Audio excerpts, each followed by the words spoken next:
আয়াত ৭৫ أفتطمعون أن يؤمنوا لكم وقد كان فريق منهم يسمعون كلام الله ثم يحرفونه من بعد ما عقلوه وهم يعلمون অনুবাদ তোমরা কি এ আশা করো যে তারা তোমাদের কথায় ঈমান আনবে অথচ তাদের একদল আল্লাহর বাণী শ্রবণ করে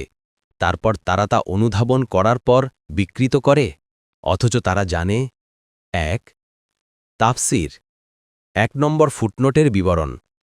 এখানে আল্লাহর বাণী অর্থ তাওরাত শ্রবণ করা অর্থ নবীদের মাধ্যমে শ্রবণ করা পরিবর্তন করা অর্থ কোনো বাক্য অথবা তার অর্থ অথবা উভয়টিকেই বিকৃত করে ফেলা রাসূল সাল্লাল্লাহু আলাইহি ওয়া আসহাবের আমলে যেসব ইয়াহুদী ছিল তাদের দ্বারা উল্লেখিত কোনো দুষ্কর্ম যদি সংঘটিত নাও হয়ে থাকে তবুও পূর্ববর্তীদের এসব দুষ্কর্মকে তারা অপছন্দ ঘৃণা করত না এ কারণে তারাও কার্যত পূর্ববর্তীরাই কিন্তু কারা এবং কিভাবে তাদের কিতাবকে বিকৃত করত তা এখানে বলা হয়নি মুফাসসিরগণের মধ্যে মুজাহিদ বলেন এই বিকৃত করা ও গোপন করার কাজটি তাদের আলেম সমাজই করত আবুল আলিয়া বলেন তারা তাদের কিতাবে মুহাম্মদ সাল্লাল্লাহু আলাইহি ওয়া আসহাবের যে সমস্ত গুণাগুণ বর্ণনা করা হয়েছে সেগুলোকে স্থানচ্যুত করে বিকৃত করত আত-তাফসীরুস সাহিহ কাতাদাহ বলেন আয়াতে বর্ণিত লোকগুলো হচ্ছে ইয়াহুদরা তারা আল্লাহর বাণী শুনত তারপর তারা তা অনুধাবন করার পর বিকৃত করত তারা আল্লাহর বিধানেও পরিবর্তন সাধন করত হাদিসে এসেছে ইয়াহুদিরা রাসূলুল্লাহ সাল্লাল্লাহু আলাইহি ওয়া আসহাবের নিকট এসে বলল যে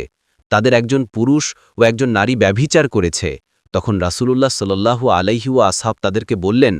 তোমরা তাওরাতে রাজম বা প্রস্তরাঘাতে মৃত্যুদণ্ড সম্পর্কে কিছু পাও তারা বলল আমরা তাদেরকে শাস্তি হিসেবে তাদেরকে লজ্জিত করি এবং বেত্রাঘাত করা হবে অর্থাৎ তারা রাজম অস্বীকার করল তখন আব্দুল্লাহ ইবনু সালাম বললেন তোমরা মিথ্যা কথা বলছ তাওরাতে রাজমের কথা আছে তখন তারা তাওরাত নিয়ে আসলো এবং সেটা মেলে ধরল তখন তাদের একজন রাজমের আয়াতের উপর হাত রেখে এর আগে এবং পরের অংশ পড়ল তখন আব্দুল্লাহ ইবনু সালাম বললেন তুমি তোমার হাত ওঠাও সে তার হাত ওঠালে দেখা গেল যে সেখানে রাজমের আয়াত রয়েছে তখন তারা বলল মুহাম্মদ সত্য বলেছেন এতে রাজমের আয়াত রয়েছে তখন রাসূলুল্লাহ সাল্লাল্লাহু আলাইহি ওয়া আসহাব তাদেরকে রজম করার নির্দেশ দিলেন অতঃপর রাজম করা হল আব্দুল্লাহ বলেন আমি দেখতে পেলাম যে লোকটি মহিলার উপর বাঁকা হয়ে তাকে পাথরের আঘাত থেকে বাঁচানোর চেষ্টা চালাচ্ছিল বুখারী ৩৬৩৫ পরবর্তী তাফসিরে যেতে ভিডিওটি শেষ হওয়ার পূর্বেই এই বক্সে ক্লিক করুন